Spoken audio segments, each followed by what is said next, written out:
All right, today is Thursday the 17th, and I've asked people to go out to the P drive and copy the folder with today's date on it to your virtual desktop. There's about 4 different programs out there. We're going to start this conversation by going over each of those programs. All right, that's what we're going to do first. Mike Wegman oftentimes tells it's sort of a joke, but it's not like a ha-ha joke. When he talks about learning something in IT, and he equates it to the guy who asked his friend, how do you eat an elephant? And the guy came back and said, 1 bite at a time. In much the same way, learning about pointers, there's a hell of a lot in this chapter. I mean, this is maybe the most voluminous chapter in the book. All right? So we're going to go over as much as everybody feels comfortable with today. What we don't finish today, and there probably will be at least some of it, we'll finish that up on Tuesday next week. The plan is, just so you know, I'm going to go over Chapter 6. Then we're going to go over part of Chapter 7, about the last half that's on enumerations. I'm not going to go over bitwise operations because unless you're working on an operating system or something, you're probably not going to use those very often. So we'll go over enumerations, which is the last half of the chapter, and then we'll also go over, I think it's Chapter 11, I don't remember. Yeah, that's on I/O, so that's on working with files. All right, we'll get all that done next week. Then you'll get your second assignment. I'm rewriting the ones I didn't assign from the first one. And then, so not next week, but the following week will be a lab. Then we're going to come back and we're going to do Chapters 9 and 10 from this book, which are on structures and unions. Then we're done with the book. All right. Chapter 12 is on some advanced topics, and a lot of that's in there you'd never, believe me, you have to take my word for it, but you'd probably never use. The other chapters that are in there are transitioning from C to C++ and transitioning from C to Java. I'm just not going to go through those. All right. So somebody tell me, is this week 4 that we're in? I think that's right. Does that sound about right? All right. So we're in week 4. So week 5, all right, we're going to be finishing chapters 6, 7, and 11. So week 6 will be a lab. Week 7, we're going to go over chapters 9 and 10. Week 8 will be a lab. That means if we can keep up to that schedule, and if it has to, if we need a little bit more lab time or whatever, that's not a problem. Or if we fall a little bit behind in the lectures, it's not a problem. But the good news is if we can keep up pretty much that kind of pace in either week 9 or in week 10, we're going to, you're each going to get a Mac to use, and we're going to start working on the Macs. All right? Boy, somebody's eyes just lit up, kind of like Christmas, It's Christmas in hell. Yes. The PDFs and Word documents that you got in that folder there, is that anything that we're going over from the book, or is that just separate? The question was, the other stuff that's in that folder, there's a bunch of PDFs. They're not from the book. They're different references that I found in light that are on pointers and structures and a few other things. A couple of them that are probably the 2 longest ones, they're both from Stanford. And most of the other ones are very short articles. But sometimes, you listen to me and you're like, I'm still confused. You read the book, I'm still confused. So I'd rather inundate you and give you tons of examples. All right, that way. So that was the idea behind it. All right, the question, though, that Luke just mentioned, if you look here, there's actually 2 folders here.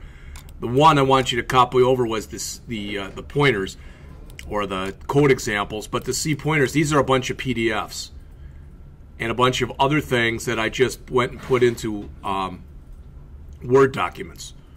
All right, but the bigger ones, the lecture, I don't know, a couple of these, like I said, they're from an instructor from Stanford. I've used those before in the past. I thought they were pretty well written. I'm sure there are people who know a heck of a lot more about this concept than I do. So let's take a look at the different programs that are out there. I just have all my stuff here. So let's see. With pointers, we'll start with no pointers, with pointers, swap no pointers, and swap with pointers. There we go.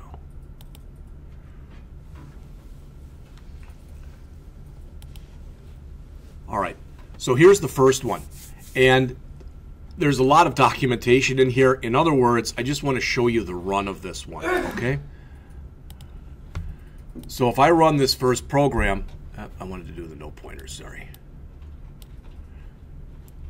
So if I come through here and I run this, so if I say CL no pointers dot C, it compiles, that's always a good thing, and no pointers. All right. And they ask you to enter in a value. It says give number 1 an initial value, 33. Give number 2 an initial value, 27. All right. So notice I've done that, and now I'm into the function, and it's 33 and 27. And notice now when I return back to main, it's 0. What does all that mean? Let's just take it a step at a time. All right. If you have not been doing this, please get into the habit of prototyping every function that you create. Even if you say, well, I didn't do it, mine are working fine, it's still, that's considered to be the proper, standard, protocol-ish way of doing things. So other than main, I've got another function in here that's called Initialize Variables, and it expects 2 ints. I don't think there's anything surprising in that needs explaining. So we've got 2 variables, number 1 and number 2. I've initialized both of them to 0. All right. So it says we're in main. Before the call to initialize variables, the value of number 1 is 0, and that's what it said. In main, before call, the value of number 1 is 0. And then we do it again with the second one. So that one right there is the one here. In main, before initialize variables, the value of number 2 is 0. Okay? I think everybody can get that. I don't think that's a problem. So then we come in here and we call initialize variables, and we pass in number 1 and we pass in number 2. All right? And I said give variable number 1 an initial value. So I put a 33 in there. Give number 2 an initial value, and I put a 33 in there. You'll notice I've got this statement in there. If you're having any kind of problems, I should have mentioned it before, I was derelict in not mentioning it, but if you have any kind of problems, printf is one of the worst functions ever written. It's probably only equaled by scanf. All right? They both are not good functions. They're fraught with errors. They're both security hazards. All right? Plus, they have a tendency, sometimes they keep stuff in the buffer and sometimes they don't. So what I'm telling it to do is as soon as I read something in and scan it in, I'm saying whatever is in that buffer area, not in the variable, but whatever's in the buffer, flush it, clean it out. So I'm starting with a new buffer. Then do number 2 and then flush that. So inside of this routine, this is where I said 33 and it's where I said 27. All right? So when it said this in here, in function initialize variables, the value of number 1 is, that should say 32, or 33 rather. In function initialize variables, the value is 27.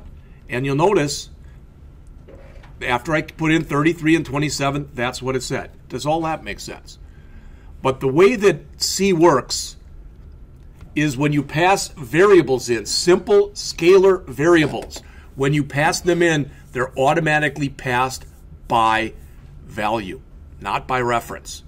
So in other words, when we called initialize variables right here, in that line that was up in main, since these were both set equal to 0, that's as though we did this.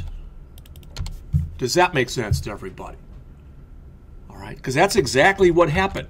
So the reason I wrote this was to show you that once we return to main and we print out the values, they revert back to their original values. Since we're doing a call by value, the only place that number 1 and number 2 are changed are in this function after we physically change them. But we're changing the copy. We're not changing the real thing. All right? Now, real quick quiz. And you all know this. No jokes, no anything. Everybody here should be able to answer this. By default, in any programming language, how many things can a function return? The answer is 0 or 1, right? So yeah, you were right. But again, you can return an entire array, or you can return an entire structure, all right, that we'll see in a few weeks. But in here, there's no way for me to magically change number 1 and number 2 unless I use pointers. So that's what the second program is going to talk about. All right. Now, years ago, when I was a kid, there was a show on TV, and it was called something like Treasure Island. It was called something like that. And what it was, among other things, is people looked for clues. So you went someplace and you got a clue, okay? And then you went to that place and you got another clue, okay? Well, and why am I telling you that? Because when you start to work with pointers, the key to understanding pointers are addresses. And I've given examples like this before, so even though it sounds kind of weird, I think it'll make sense to each one of you. If tomorrow Blackhawk got kicked out of this location for whatever reason, I think everybody still agrees that the address of this place would still be 6004 South County Road G. If somebody else moved in here, the inhabitants would change, but the address would stay the same. When you start to work with pointers, what a pointer variable holds is an address of where something is. All right, and that's what you have to start understanding as we go through this. So let's take a look at this same example, but written with pointers. All right, so you'll notice the way that pointers work, they're a combination. The ampersand means address of,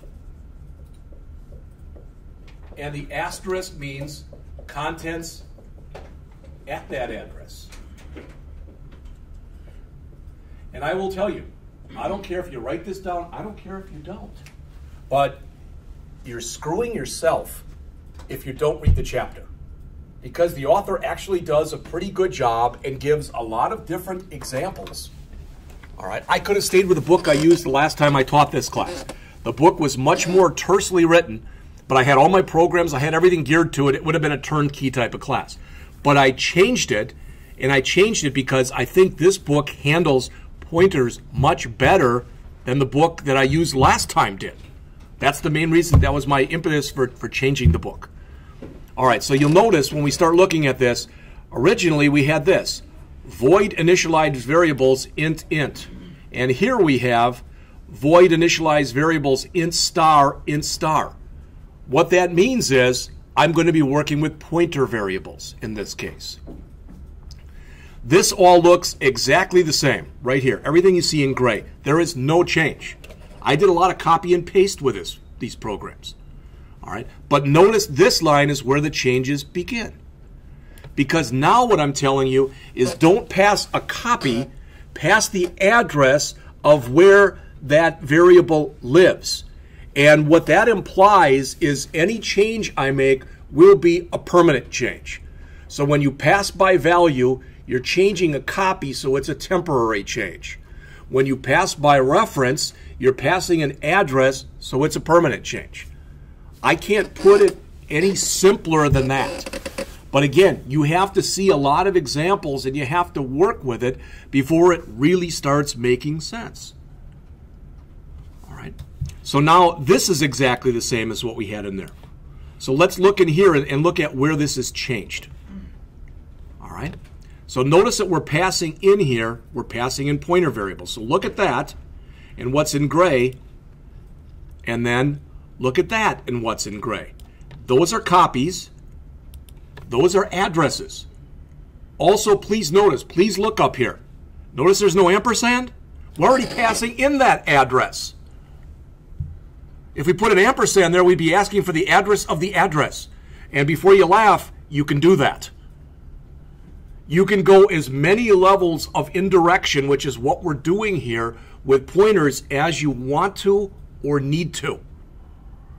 All right, I had a student who wrote once, he's handed me in this program, he said, I know I went nuts with the pointers, but for me to understand it, and he had literally a pointer to a pointer to a pointer to a pointer to a pointer to a value. He went 6 deep. He didn't have to do that, but he said it helped him to understand exactly what was going on. Now, usually if you go in more than 3 or 4 levels deep, you're going to get confused. And it's the old joke, the compiler always knows what you're talking about, even if you don't have a clue, because it's going by the information that you're giving it. The old garbage in, garbage out type of acronym. It'll work with whatever you give it if it can. All All right, so again, you'll notice in here that when I'm reading it in, that's the only time that's in here we're not using, there's no ampersand, but in here, every place we're doing this,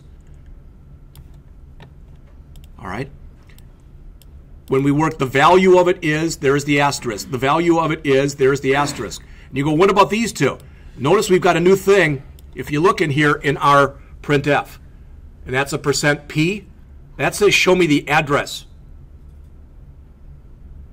So it'll give me the variable, then it'll give me the address at which it lives. Again, look at it as though Black Hawk Technical College, 6004 South County Road G. All right. So you'll notice if I run this one, I'm going to keep that old run up there. So CL with pointers dot C and with pointers. Give it an initial value, 33, 27. All right. And notice here, I'm in main, it was 0. Give it an initial value, 33 and 27. All right, the number is 33, and there's its address. The number is, unless I did it twice, which I could have done. Let's see. The value of number 2 is, no, that should have said a 2. There and there, my error. Fix yours, please. So on line 45, that should have said, again, wonders of copy and paste. It can only blame the person who wrote the program. All right, so I will. I know him. He can take it.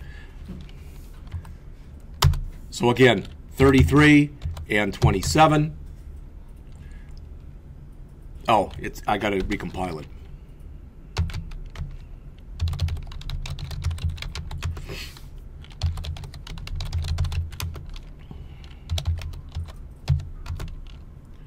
And you'll notice where the addresses are. Now, you have no guarantee. You'll notice that they're almost right next to one another. They really and truly are. All right, and usually that's what the system will do. All right, but notice where it is right there, 0028FD84. When I ran it the last time, it was not in the same place. It's going to randomly put things into memory. All right, I don't know exactly how internally that works. All right, but there is some way that it works. Okay, so in here is where I changed the values. Inside of Initialize Variables.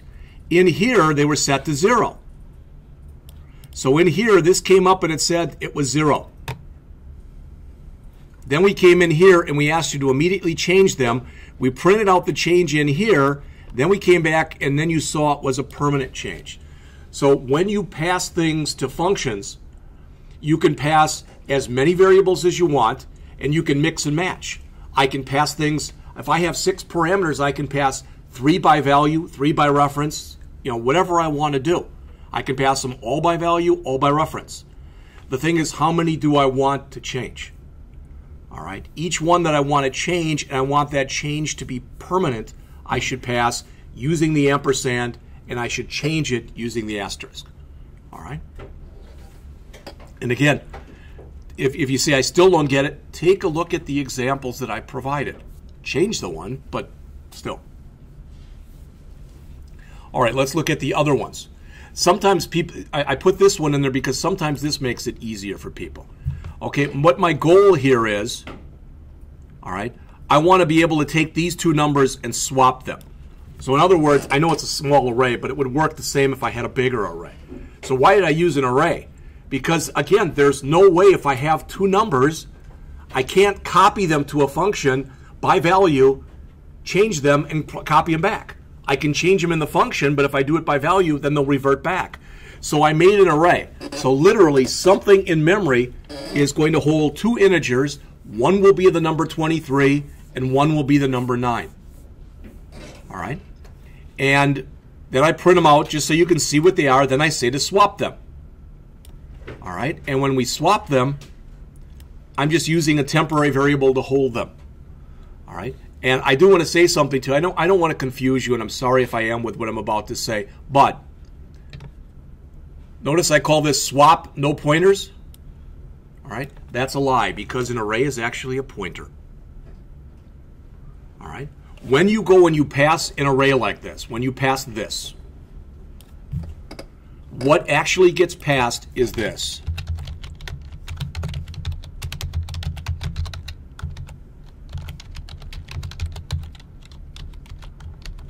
That's actually what gets passed. The address of the first memory location.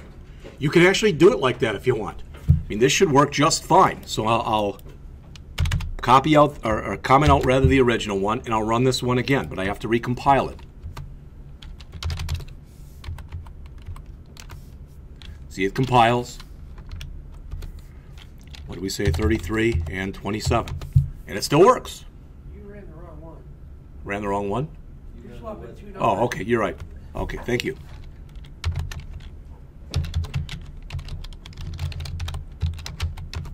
All right, does compile.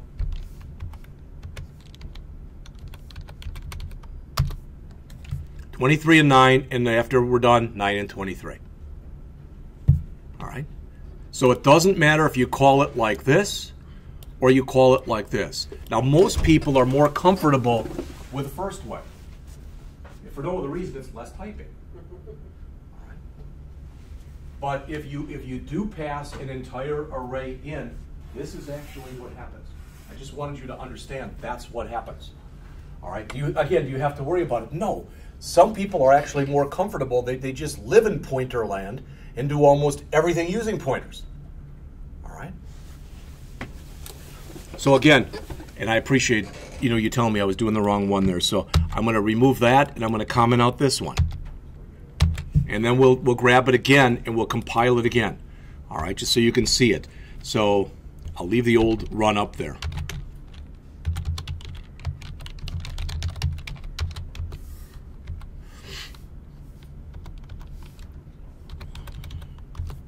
And again, there it is, 23, 9, boom, boom. You can see that when we got into swap, it was 23 and 9. After we swapped, it was 9 and 23. When we came back, it was 9 and 23. In exactly the same way with the first one, 23 and 9. Then we did the swap, 9 and 23, and we permanently changed it.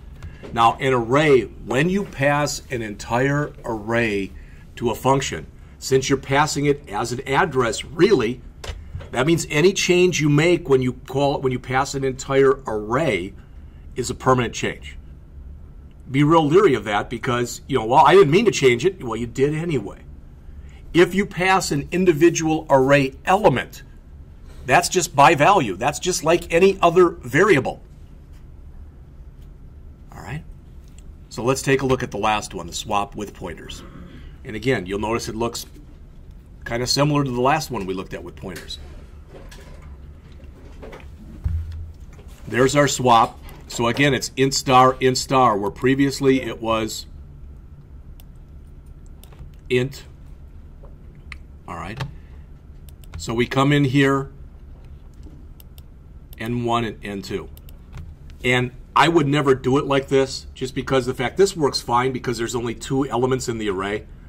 If there were like 15 elements in the array, I'm not going to do star N1, comma, star N2, comma, 15 times. That would just be ridiculous to do that. I'm not saying you couldn't do it, all right? But what changes in here? Well, now we're working on the individual values. And we're basically kind of pulling them out. We're saying, give me the contents at that array location, for lack of better words. And you could also argue and say, well, why'd you call these N1 and N2 if they're really in an array? Shouldn't they have been N0 and N1? We could have done that too. It really and truly doesn't matter. Those are names.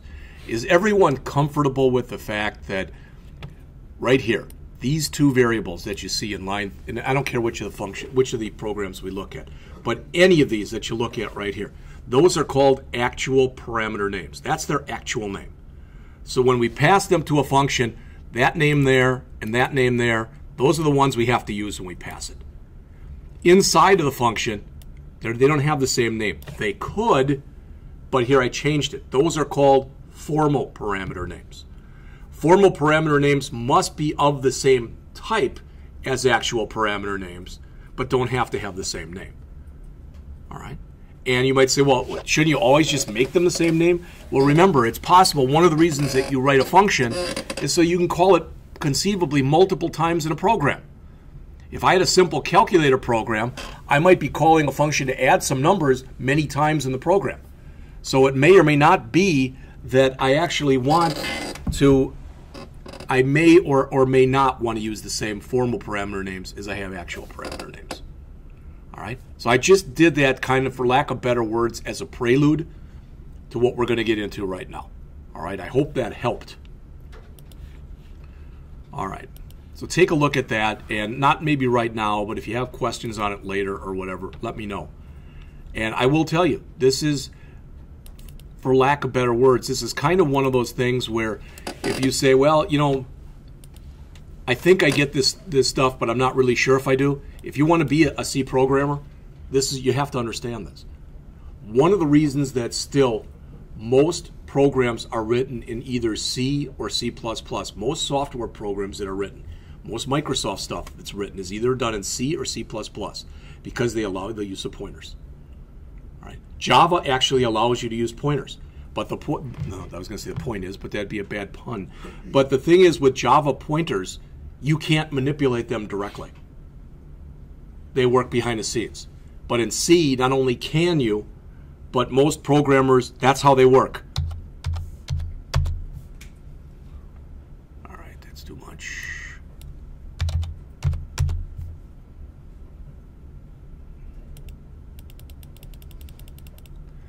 Let's see.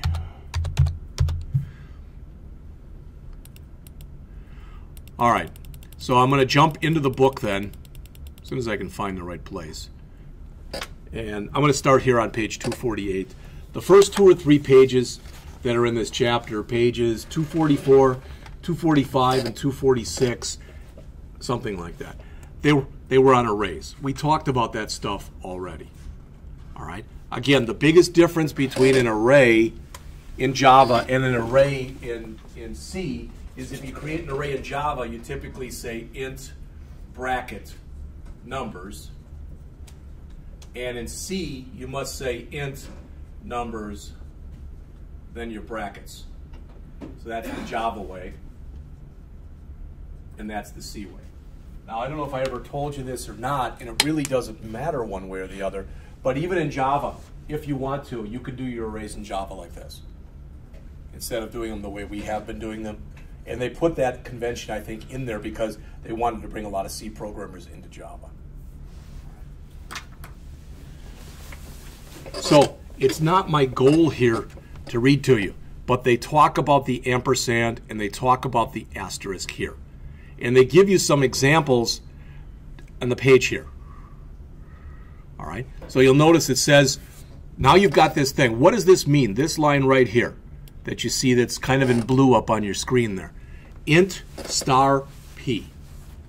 That means that P is a pointer, and whatever it points to must be an integer.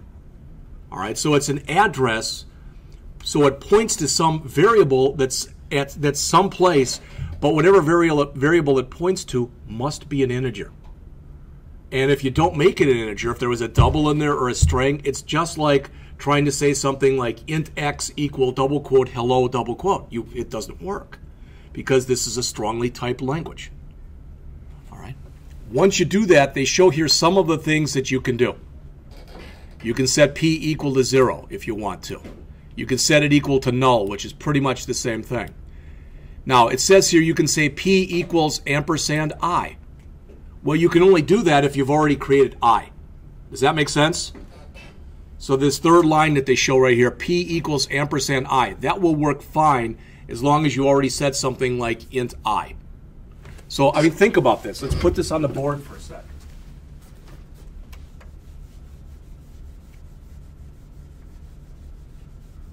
When we come up, let's even give it a value. So we're going to say int I equals 17.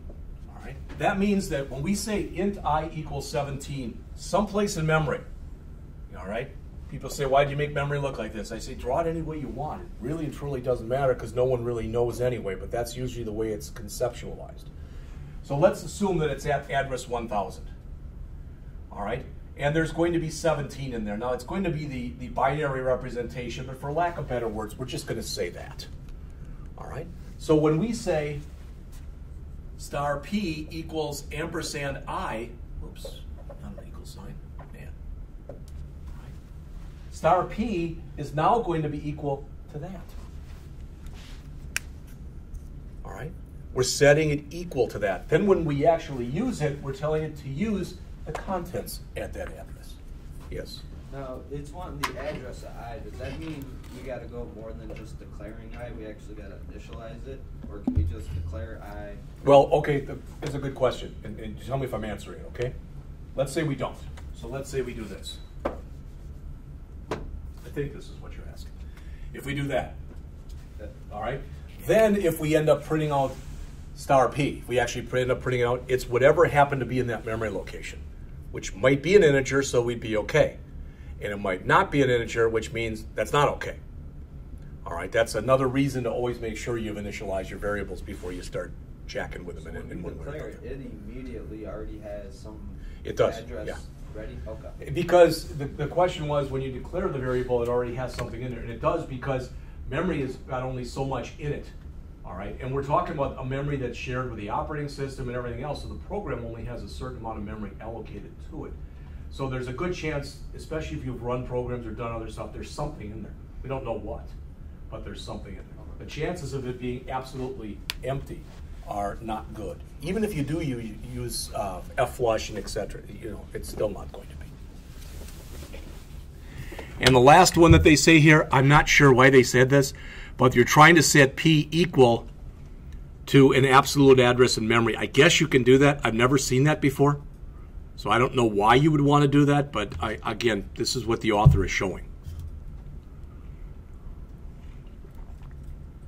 So on the top of the next page here, they say int A equals 1, B equals 2, star P. So what are we doing? We're declaring one integer variable and initializing it to 1, another integer variable, and we're initializing it to 2, and then we've got a pointer to an integer, which we're not initializing, so it's not pointing to anything right now. So then they come in here and they say, okay, we say P equals, well, you get it, equals ampersand A. So I guess that I should have left that out like that, but this is what you typically do. You'd say star P. Boy, I'm getting colorful. And star P, and then you'd say P equals ampersand I. So what they're showing up on the top of page 249 there is A has got a value, B has got a value, P does not have a value. So when you say P equals ampersand A, now what they're showing is A is still 1, B is still 2, but P has got the value of wherever that address of A is in memory. So what they show there on page 249, where I got the cursor kind of moving back and forth here, I'm assuming that was 100, something like that. All right. It says, now let us make this assignment. B equals star P. We read this as B is assigned to the value pointed to by P. Because P points to A, this statement right here is equivalent to this statement right here. Okay. There's a lot of work that you can do with pointers. What I showed you was the way that pointers are most often used. And that is to be able to pass and change multiple values in a function. You can also use them in an aliasing type of way, as we've talked about with other things in other languages. So they write a simple program here, and let's go over this on the next page. And again, you say, well, this doesn't really make a lot of sense. Then I go back and read it, and if nothing else, maybe key in one of the programs. So we've got our include, we've got our int main void, and this line right here that's in blue on page 250, it says int I equals 7, star P equals ampersand I. All right, so I is 7, and P is going to be equal to, or star P is going to be equal to the address of where I lives. And then they print it out. So you can see I equals 7, and the location of I is there. So notice where they said the location of I.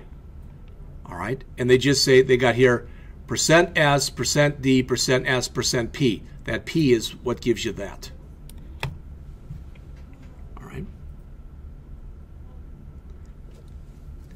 And like I said, to me, this is even harder than what we cover in chapters 9 and 10 with structures.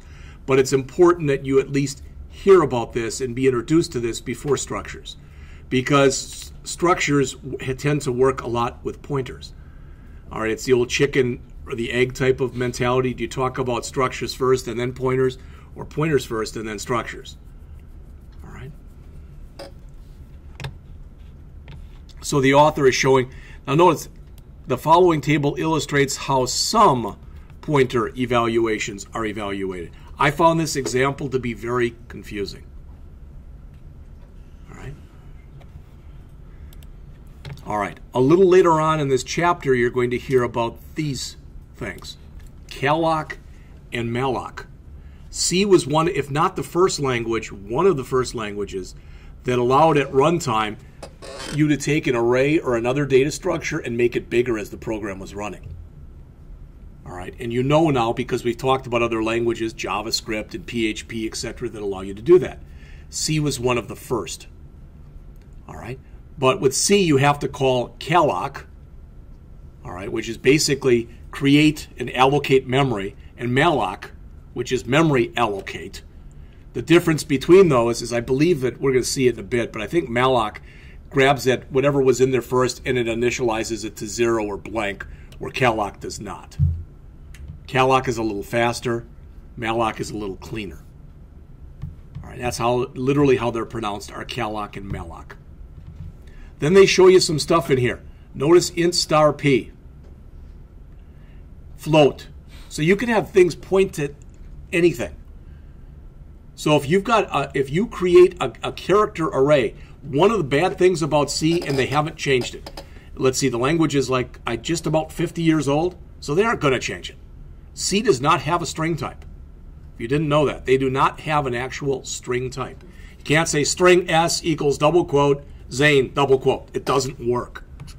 You work with a character array, because a character array is really a pointer to type string. So that's how they get around it. All right. Oops. All right, on the next page, this, and I didn't use theirs, so it's going to probably look like the one I did, but I wrote mine by myself. But that call by reference is like I had that swap no pointers. That's pretty much the same thing. So again, in here, they're doing, it says to test our function, we can write this. Well, you've got this main, but they write it, this is like our one with pointers. And I guess I could have done it that way too, rather than actually making it, putting it in an array like I did. Again, the reason I put it in an array was when we did the swap no pointers, there was no other way to do it other than using an array that, that I could think of. But the ideas are the same. Again, it's the idea, it's the old shell game. All right, remember going this summer, I went to a Brewers game, and I don't know if you've ever gone to one and where they have that, where they take a ball and they put it, they've got 3 hats, and they put the ball under one of the hats and then they move them back and forth and you have to guess which one it was.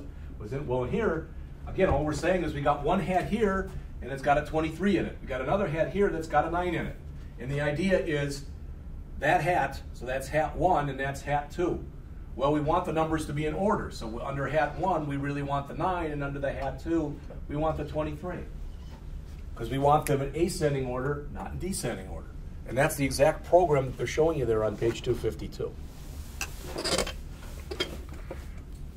All right, then starting on the bottom, well, before we even do that, look at this, page 253. The effect of call by reference is accomplished by, remember, call by reference means permanent change. All right, it says you declare a function parameter to be a pointer. You use the dereference pointer in the function body, and you pass an address when the function's called.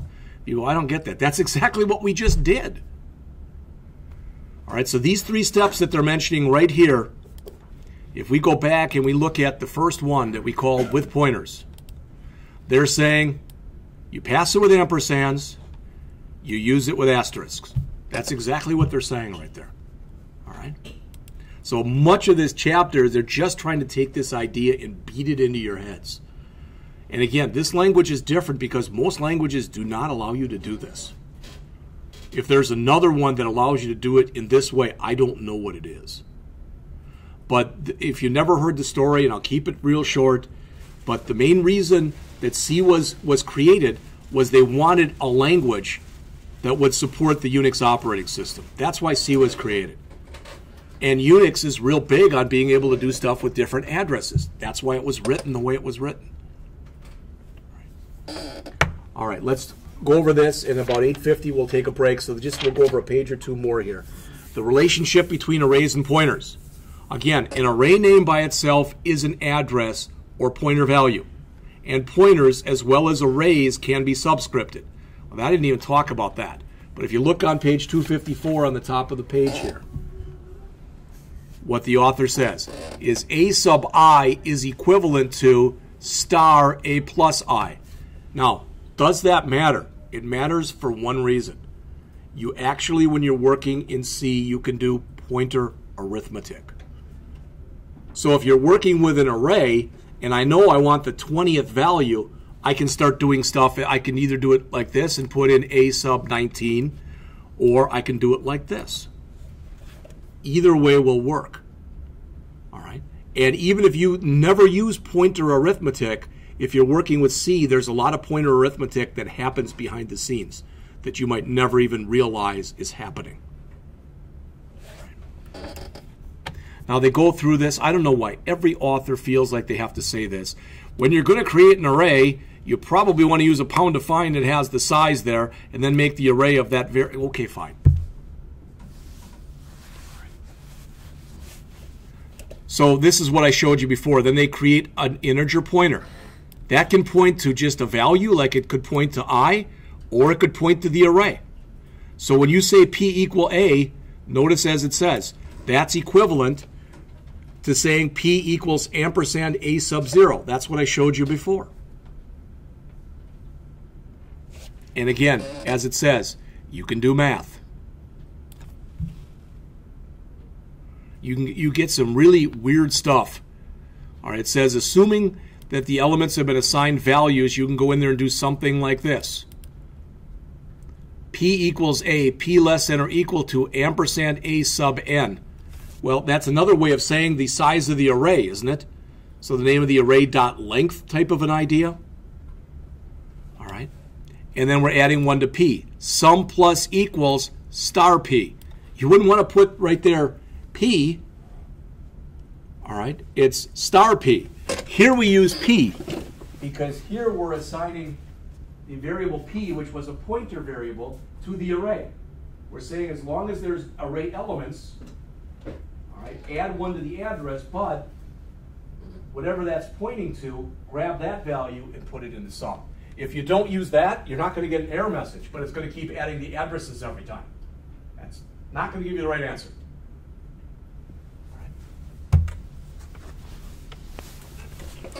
So they mentioned, first, P is initialized to the base address of the array.